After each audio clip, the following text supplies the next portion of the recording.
মার্টিনের শিপের টিকিট হাতে পেয়ে গেছি।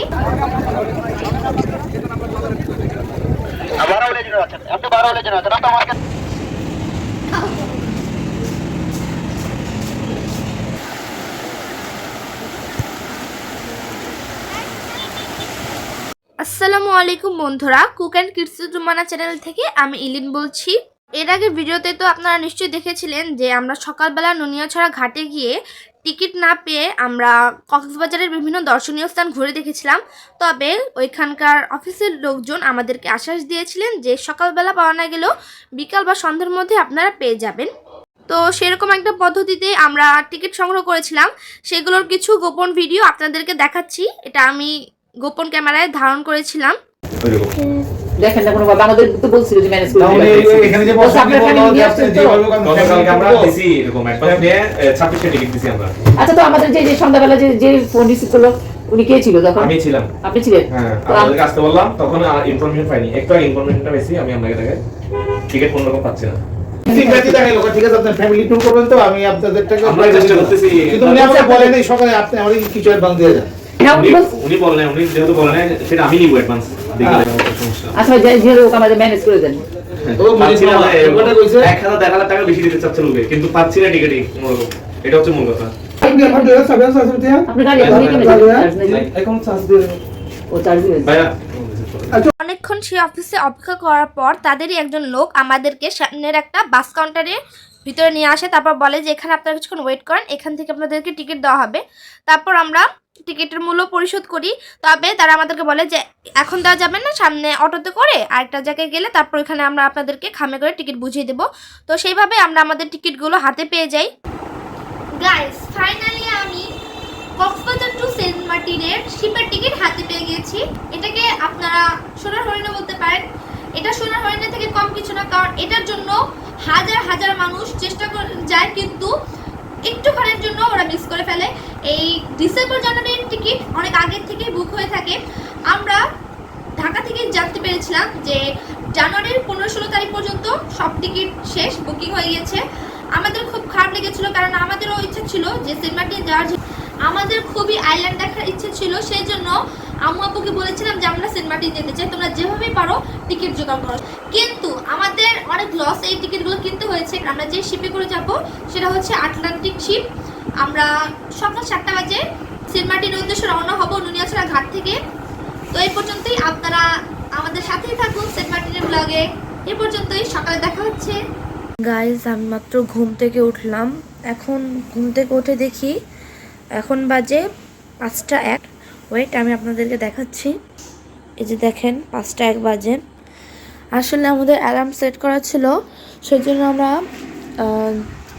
4টা 30-এর দিকে উঠে পড়েছি। আর আমি আব্বু আর ঈশান উঠেছিলাম। ঈশানে ওয়াশরুম থেকে আসার পর আবার ঘুমিয়ে গেছে। আপনাদেরকে দেখাই, দেখেন ঘুমিয়ে পড়ে। একটা জিনিস দেখাতে চাই, আমি আমাদের জানালা থেকে বাইরে যেই সিনগুলো দেখা যায় ওগুলো একটু দেখি। আমরা ঘুমিয়েছিলাম 12টা 40-এ, যেহেতু ট্যুর থেকে আসতে আসতে আমাদের দেরি হয়ে গিয়েছিল আর আমরা একসাথে খাওয়া দাওয়া করে বসেছি, সো আমাদের একটু দেরি হয়ে গেছে। আর ফোনে কিছু কাজও ছিল, সেটা করে ঘুমাতে ঘুমাতে আমার 12টা 40 বেজে গিয়েছে। তাও আমরা 4টা 30-এ যে উঠতে পেরেছি এটাই অনেক। এখন 5টা 1 বাজে। আমরা কিছুক্ষণের মধ্যেই রেডি হয়ে যাব। সো আমি আপনাদেরকে এখন বাইরের দৃশ্যটা দেখাই। ওকে, দেখাই। আমি নাহলে এটা খুলে দেখাই, তাহলে আপনারা ভালোভাবে আরও দেখতে পারবেন। হোটেল বেকুইন,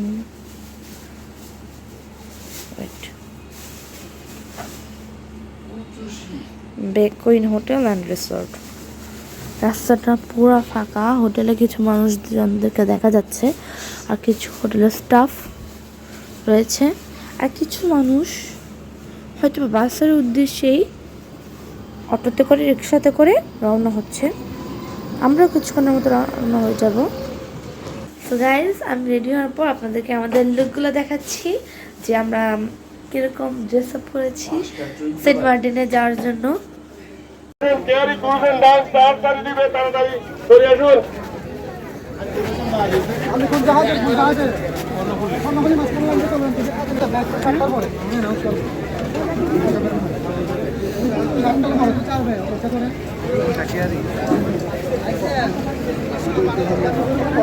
আপু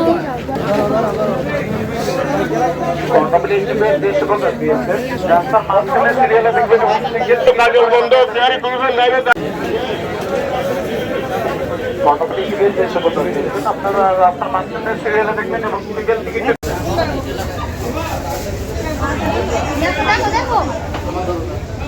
তো গাইস আমরা ফাইনালি আটলান্টিক শিপে উঠতে পেরেছি, সেইটা আমাদের সৌভাগ্য বলা যায়। সবে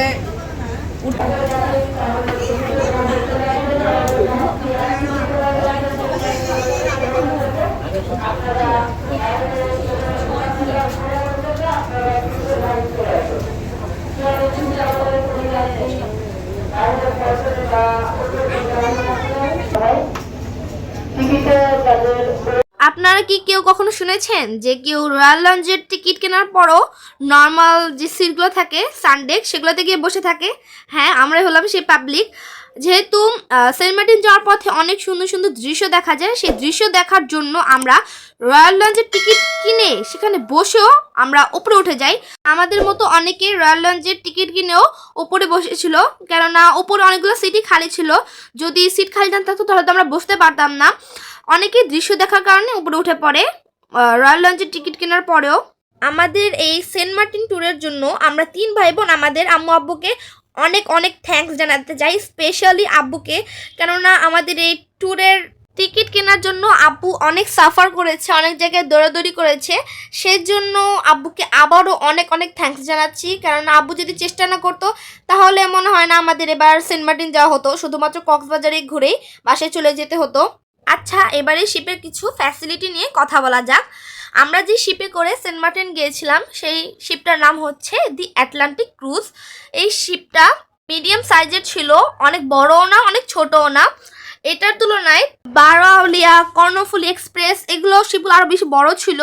শিপের রয়্যাল লঞ্চের সিটগুলো খুব কমফোর্টেবল ছিল, এখানে মানুষজন অনেকে শুয়েও যাচ্ছিল, তবে সানডেকের সিটগুলো বেশি কমফোর্টেবল ছিল না। এবার আসি কিছু খাবার দাবারের কথায়। ক্যান্টিন ছিল শিপের ভিতরে, তবে ক্যান্টিনের মধ্যে খাবারের প্রচুর দাম ছিল এবং বাসি খাবার বিক্রি হচ্ছিল। সেই জন্য আমরা ক্যান্টিন থেকে কোনো খাবার কিনে খাইনি। আমরা আসার পথে যেগুলো খাবারগুলো নিয়ে এসেছিলাম আম্মুর বানানো খাবার, আবার কিনে আনা পাউরুটি, ওইগুলো খেয়েছিলাম। আপনারা অনেকে এখন আমাকে বলতে পারেন যে আমি শিপের ডিটেলস কেন বলছি না আপনাদেরকে, অল্প অল্প করে কেন বলছি। সেটা কারণ হচ্ছে 27শে ডিসেম্বর 2025 ওই দিনটিতে যখন এই শিপটি ঘাটে আসছিল যাত্রী নেওয়ার উদ্দেশ্যে, তখনই হঠাৎ এই শিপটিতে আগুন ধরে যায় এবং পুরো শিপটা প্রায় জ্বলেই যায়, অর্ধেকই জ্বলে গিয়েছিল। আর একজন সম্ভবত মারা গিয়েছিল, আমি যতটুকু খবরের মাধ্যমে তথ্য পেয়েছিলাম। তো সেই জন্য আমি আপনাদেরকে এখন তথ্য দিয়ে বা কী করবো, কারণ এই শিপটা তো এখন অচল হয়ে গিয়েছে, এটা এখন চলবেও না। সেই জন্য আমি আপনাদেরকে অল্প কিছু তথ্যই জানালাম। আর আমি যেহেতু অসুস্থ ছিলাম কিছুদিন এবং পড়ার চাপও ছিল, সেই জন্য আমি ভিডিওটা এডিট করে আপলোড দিতে দিতে আমার প্রচুর দেরি হয়ে গিয়েছে। সো আপনারা দয়া করে কিছু মনে করবেন না, ভুল ত্রুটি মাফ করে দিবেন। এবার আমি আর কিছু বলবো না, এবার আপনারা সমুদ্রের দৃশ্যগুলো উপভোগ করতে থাকুন।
এবং মুখের চিকিৎসা করে হাতে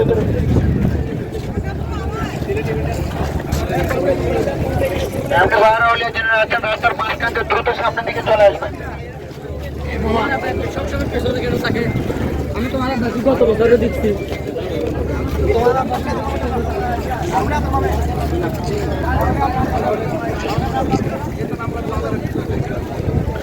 বারোলিয়া জেনে আছেন, আপনি বারোলিয়া জেনে আছেন, রাস্তার মাঝখান থেকে চলে যান। আমরা ফাইনালি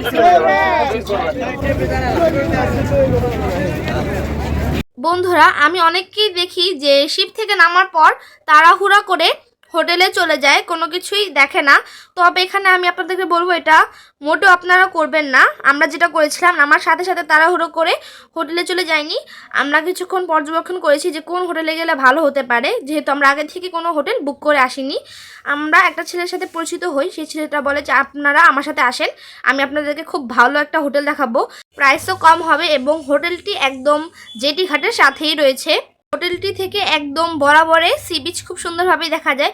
তো আমরা সেরকমভাবেই ছেলেটির সাথে চলে আসি এই হোটেলে। প্রতিদিনের রুম খরচ আমার মনে হয় না 6-7 হাজার টাকা খরচ করে রুমে থাকার কোনো মানে হয়। যেই টাকাটা আপনারা রুম ভাড়ার পিছনে খরচ করবেন, সেখান থেকে কিছু টাকা সেভ করে আপনারা আরও কয়েকদিন সেন্ট মার্টিনে স্টে করতে পারবেন বা ওই টাকা দিয়ে আরও কিছু খাবার খেতে পারবেন। সেই জন্যই আমি আপনাদেরকে বলবো 6-7 হাজার টাকা দামের রুম না নিয়ে আপনারা 2,000-3 হাজার টাকার মধ্যেই রুম নেওয়ার চেষ্টা করবেন। হোটেলের ভিতরেই ঢুকতে আমার চোখ পড়ে রিসেপশনটাও খুব ভালো ছিল এবং একটা দোলনাও ছিল বাইরে। রিসেপশনে থাকা লোকের সাথে কথা বলে জানতে পারি যে এই বাড়িটা আগে মানুষদের থাকার জন্যই ছিল, তবে এটা এখন হোটেল হিসেবে ব্যবহৃত হচ্ছে। তো আমাদেরকে ওরা দোতলায় একটা রুম দেখিয়েছিল, তবে দোতলার রুমটা আমাদের পছন্দ হয়নি। আম্মু বলে যে দোতলার রুমটা কিনারে হয়ে যায়, ওইটা নেওয়ার দোকানে নিচেই একটা কোনো রুম নেই। পরে আমাদের নিচের একটা রুমই পছন্দ হয়। রুমটির ভাড়া ছিল 1500 টাকা পার নাইট। এখন আমি আপনাদেরকে আমাদের রুমের ভেতরটা কেমন সেটা দেখাবো। আমি যখন রুমের ভিডিও শেষ করি তখন দেখি যে আমি ভিডিও অন করতেই ভুলে গিয়েছি। সো যেদিন গিয়েছিলাম ওই দিন নতুন নতুন অবস্থায় রুমের ভেতরটা ভিডিও করা হয়নি। যেদিন আমরা চলে যাব সেই দিন আমি ভিডিও করেছিলাম, সেটার ক্লিপই আপনাদেরকে এখন আমি দেখাবো। রুমের ভেতরটা খুবই ক্লিন ছিল, খুব ভালো 2টা পাপোশ দেওয়া ছিল। আমরা কক্সবাজার যে রুমে থেকেছিলাম সেখানে রুমটা সাথে সাথে মানে পরিষ্কার করে দিয়েছিল, মানে আগের থেকে পরিষ্কার করা ছিল না। তবে এখানে রুমটা খুব ভালো ছিল, একটা মিরর ছিল বড় সাইজের, একটা সাইড টেবিল ছিল বেডের সাইডে এবং 2টা বেড ছিল, ভালোই কিং সাইজের বেডই বলা চলে। একটা হ্যাঙ্গার ছিল, তার সাথে খুব সুন্দর একটা পেন্টিং ছিল এবং পেন্টিংয়ে আমাদের আব্বুর নাম লেখা ছিল। তো সেটা নিয়ে আমরা সবাই খুব মজা করছিলাম যে দেখো এটা তুমি আর্ট করেছো। রুমের ভেতরে খুব সুন্দর একটা টিভি ছিল, একটা ফ্যান ছিল, ডাস্টবিনও ছিল এবং একটা চেয়ারও দেওয়া ছিল, আর একটা আমাদের জানালাও ছিল, তবে সেটা আমরা খুলিনি বাইরে যেহেতু প্রাইভেসির ব্যাপার। এবং ওয়াশরুমটা খুব নিট অ্যান্ড ক্লিন ছিল। আপনাদেরকে এখন আমি ওয়াশরুমের ভিতরটা ভালোভাবে দেখিয়ে দিচ্ছি ওয়াশরুমটা কেমন। I am extremely sorry guys, আমাদের ওয়াশরুমের মধ্যে খুব ভালো ছিল, যেহেতু আমরা গোসল করেছিলাম, মানে বিচ থেকে গোসল করে আসার পর আমরা আবার গোসল করেছিলাম, সেই জন্য সব বালুগুলো এখানে জমা হয়ে গিয়েছিলো। তাছাড়া আমরা যখন নতুন নতুন এসেছিলাম ওয়াশরুমটা খুবই ফ্রেশ ছিল, বেসিন ছিল খুব ভালো ছিল, শাওয়ার ছিল, সব মিলিয়ে রুমটা আমাদের খুব ভালো লেগেছিল। তারপর আমরা সবাই ফ্রেশ হই, ফ্রেশ হওয়ার পরে আমরা খাবার খেতে চলে যাই। খাবার খেতে যাওয়ার আগে আমরা আমাদের রুম থেকে বের হয়ে দোলনার মধ্যে কিছুক্ষণ মজা করছিলাম। দোলনাটা আমার কাছে খুব ভালো লেগেছিল। তারপর আমরা কিছুক্ষণ হাঁটা শুরু করি, যেহেতু আমাদের হোটেলটা একদম জেটি ঘাটের সামনে, সেহেতু আমাদের অন্য কোনো দূরে অটো ভাড়া করে যেতে হবে না হোটেলে, যেহেতু জেটি ঘাটে অনেক হোটেল থাকে খাবারের। বিচের অন্য কোনো পাশে আমরা ইচ্ছা করে হোটেল নিইনি, কারণ বিচে অন্য কোনো পাশে হলে সেখানের হোটেলের নিচে যে রেস্টুরেন্টগুলো থাকে সেখান থেকে খেতে হয় বাধ্য হয়ে, কেননা বিচ থেকে আবার জেটি ঘাটে হেঁটে আসা খুবই টাফ হয়ে যায়, আর হেঁটে আসতে আসতে খুব পা ব্যথা হয়ে যায়। সেই জন্য আমরা ওইখানে থাকিনি, একদম জেটি ঘাটের পাশেই নিয়েছিলাম হোটেল। যেহেতু জীবনে ফার্স্ট টাইম এসেছিলাম সেজন্য আমাদের 3 জনের মনে তো আলাদা একরকম অনুভূতিই ছিল। আর আম্মু আব্বুও খুব খুশি ছিল, যেহেতু ওরা এর আগে শুধুমাত্র হানিমুনে এসেছিল। ওরা তখন একে অন্যকে প্রমিস করেছিল যে এরপরে আমরা আসলে আমাদের বাচ্চাদেরকে সাথে নিয়ে আসবো, সেটাই পূরণ হয়েছে। তো আমরা যাওয়ার পথে খুব মজা করছিলাম। আর এখানে দেখলাম জেটি ঘাটের পাবলিক টয়লেট, আশপাশে কিছু চায়ের দোকানও ছিল, কিছু মুদি দোকানও ছিল, তবে এইসব দোকানগুলোতে না খুব বেশি দাম চায়। স্বাভাবিক কথা, এখানে যেহেতু সারা বছর ওদের ব্যবসা চলে না, এই 2 মাসে ওদের ব্যবসা, সেই জন্য সব জিনিসের দাম ওরা বাড়িয়েই রাখে। আমরা ভাবছিলাম দুপুরে আমরা মাছ ভাত খাবো কিছু সামুদ্রিক মাছ দিয়ে, তো সেই অনুযায়ী আমরা হোটেল খুঁজতে লাগলাম যে কোনটা ভালো লাগে, কোন জায়গায় মাছ ভালো ভালো পাওয়া যাবে। এখানে কিছু শুটকির দোকান এবং কিছু আচারের দোকানও ছিল, তবে এখানে কক্সবাজারের চেয়েতেও অনেক দাম চায়, তাই আমরা এখান থেকে কোনো শুটকি কিনিনি।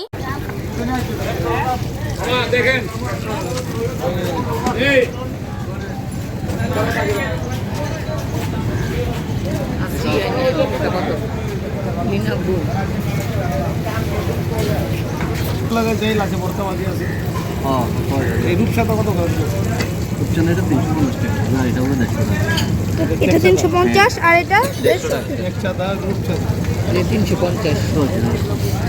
এটা কি স্যালমন? এটা হলো ফ্লাইং ফিশ, এটা হলো স্যালমন। এই যে এটা স্যালমন, এটা কোরাল, এটা সুন্দরী, আর এটা কালো চান্দা। এগুলো কত করে? এটা 400 টাকার ফুল। আর এটা পিস আছে এদিকে 150 টাকা, ওই যে বড়টা পিস 150 টাকা পিস। কেমন?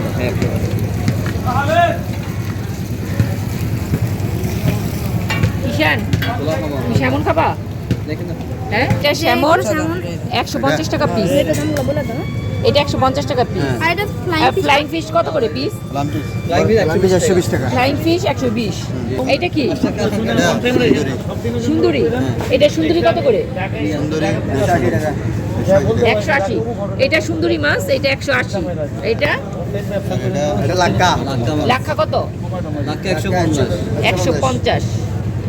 আর এটা হচ্ছে সামুদ্রিক পাঙ্গাস। এটা কালো চান্দা 150। এটা কালো কোরাল 150। এটা কি মাছ? এটা হলো আপনার দাঁতিলা কোরাল 550।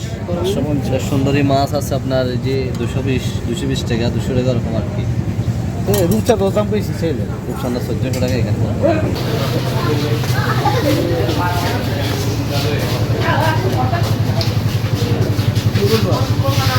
এখানে বসেন। আপনি আছে কি শুকি? মাছ যাই চলে খাই কত টাকা? আপনি রূপচাঁদা দাম কত? 300 টাকা। এক ছেলে বেশি দুজন কম। মাম্মি দাও মাম্মি, এই তুমি না রূপচাঁদা খেতে দিছিলা? কিন্তু আমি এখন খাবো না। পরে খেবা? আচ্ছা তাহলে তো আমরা রূপচাঁদা খাবো। পরে পরে রূপচাঁদা দিয়ে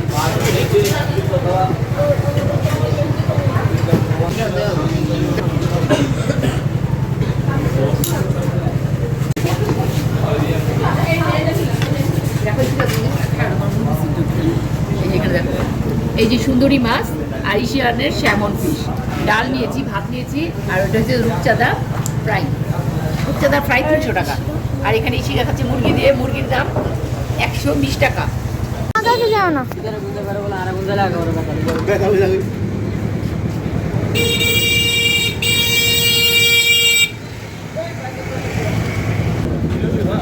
না না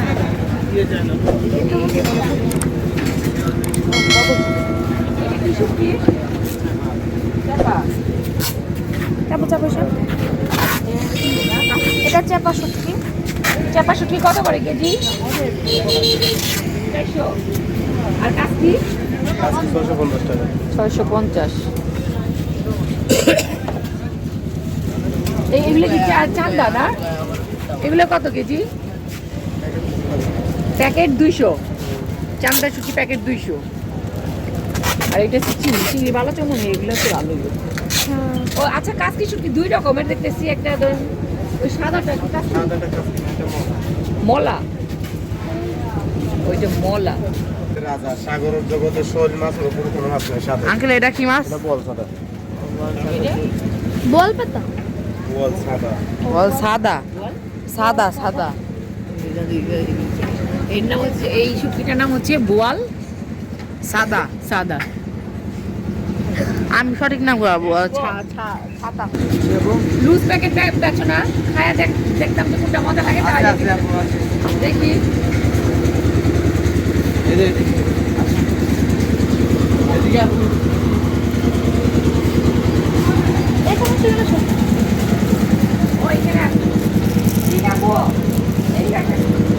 এগুলো কত করে? 10 টাকা। কয় পিস আছে ভিতরে? 4 পিস। 5 পিস। এগুলো 10 টাকা প্যাকেট। 5 পিস 60 টাকা পড়বে 5 পিস 60 টাকা এগুলা 50 টাকা 5 পিস এগুলা 60 টাকা আর বড় আছে জলপান আছে আমি লুজ নিতে চাই। লুজ নেবেন হ্যাঁ 10 পিসের আছে আবার এই 10 পিসের 10 পিস কত? 80 টাকা আরে না 50 টাকা রাখো। 70 টাকা দেন 50 টাকা রাখো। আপু এর গুড়ের না আচ্ছা 60 টাকা হইলে দাও। খাওয়া দাওয়া শেষে আমরা আব্বুকে বলি যে আব্বু এখন হোটেলে যাব না, সাথে সাথেই আমরা কিছুক্ষণ বিচে সময় কাটাতে চাই। আব্বু বলে আচ্ছা ঠিক আছে যাবে, তার আগে আমি অটো ভাড়া করে নিই, যেহেতু কালকে সকাল সকাল আমাদের ছেড়াদ্বীপ চলে যেতে হবে। তো আব্বু অটো আগে থেকেই ভাড়া করে নেয়। তারপরে আমরা পৌঁছে যাই বিচের সামনে। বিচে যাওয়ার পর আমরা 2টা সিট ভাড়া নেই। দেখো টাইম দেখো কত ইলিন 1 ঘন্টার। ঈশান আবু আসো তো গাইস এটা আমরা 1 ঘন্টার জন্য ভাড়াতে নিয়েছি। বড় 60 টাকা ভাড়া কত? 60 টাকা না 70 টাকা। আমি তো মনে নেই কত বার দেখ কিছু হইছে গো। হ্যাঁ ইচ্ছা মতো জায়গায় খেলা। পিয়নি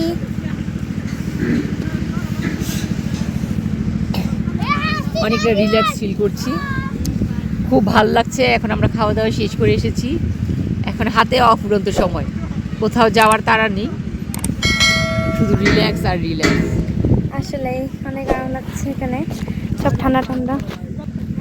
ঈশান আর জাস্ট ওয়েদারটা দেখেন কত সুন্দর, আকাশটা কত সুন্দর দেখো দেখা বাচ্চারা যাচ্ছে। খেলা করতেছে। বাচ্চারা কত সুন্দর খেলা করছে, আসলে বাচ্চা না কিশোর।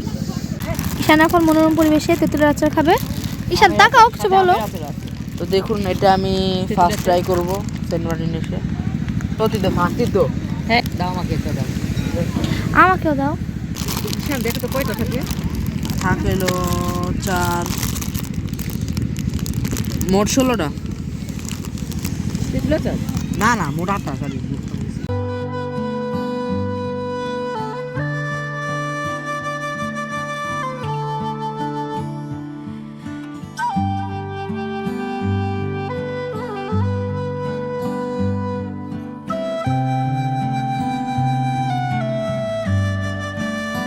Ishika look at me. দেখো কোথায় পরে আজকে শিপে যাও যাও 100% চার্জ দিছিল আমার ফোনে। আমার ফোনে দেখি খালি 0% হয়ে গেছে, বুঝলাম না। যাও আমরা ওদিকে যাই। আমরা হাঁটি। ওই যে শুনো ঈশান ভিডিওতে যেতে হয় না। হ্যাঁ না না যেটিতে পোস্টাল এর সাথে দেখতে লাক্সারি রূপ ভালোই একটা লাক্সারি এই যে বুকিং এ যে দেয় না। হ্যাঁ আর হ্যাঁ এইটা একদম যেটির লগে যে এই যে দোকানগুলো আছে না 100 টাকা রাজা আর ইলিনের নিচে সুন্দরী 150। আর যে সেন্ট মার্টিনে এসে আমি একটা জিনিস খুব ভালোভাবে খেয়াল করতে পেরেছি, যেটা হচ্ছে এই সেন্ট মার্টিনে মনে হয় মানুষের তুলনায় কুকুরের সংখ্যাই বেশি। এখানে মনে হচ্ছে হাজার হাজার কুকুর হবে। কুকুরের সব আস্তানা। এখানে কুকুরগুলো ঠিকমতো খেতেও পায় না, যেহেতু টুরিস্টরা মাত্র 2 মাসের জন্য এখানে আসে। শুনেছি সারা বছর ঠিকভাবে খেতে না পেয়ে এখানে অনেক কুকুরই মারা যায়।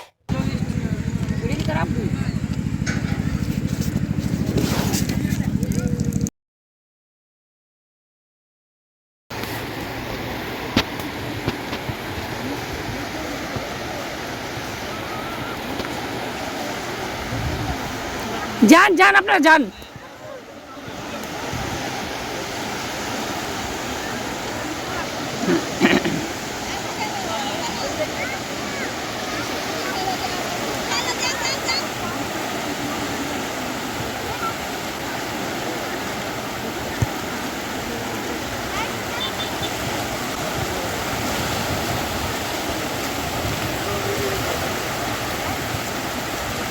ঈশান গামছা আমার কাছে রেখে যাও।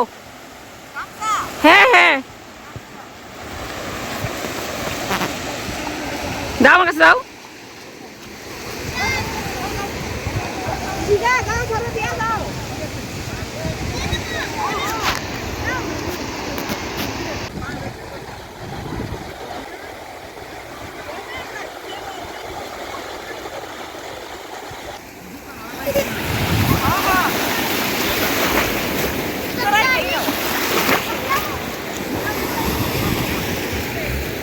এইদিকে দেখাও আস্তে আস্তে কই এসে পড়ছি।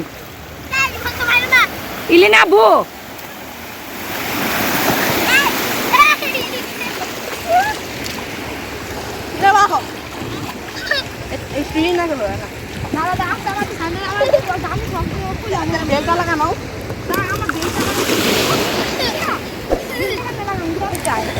ওই যে ওই মহিলাটার সামনে আমি জুতো দিয়ে আমার খাইছি। গাইস আজকের এই ভিডিওটা এখানে শেষ করছি। আশা করছি আপনারা সবাই মজা পেয়েছেন। ভালো লেগে থাকলে লাইক, কমেন্ট, শেয়ার এবং সাবস্ক্রাইব করতে ভুলবেন না। আমাদের সেন্ট মার্টিনের সবগুলো ভিডিও কিন্তু এখনও শেষ হয়নি। আমাদের আরও ভিডিও দেখতে আমাদের চ্যানেলে চোখ রাখুন। সবাই ভালো থাকবেন। আল্লাহ হাফেজ।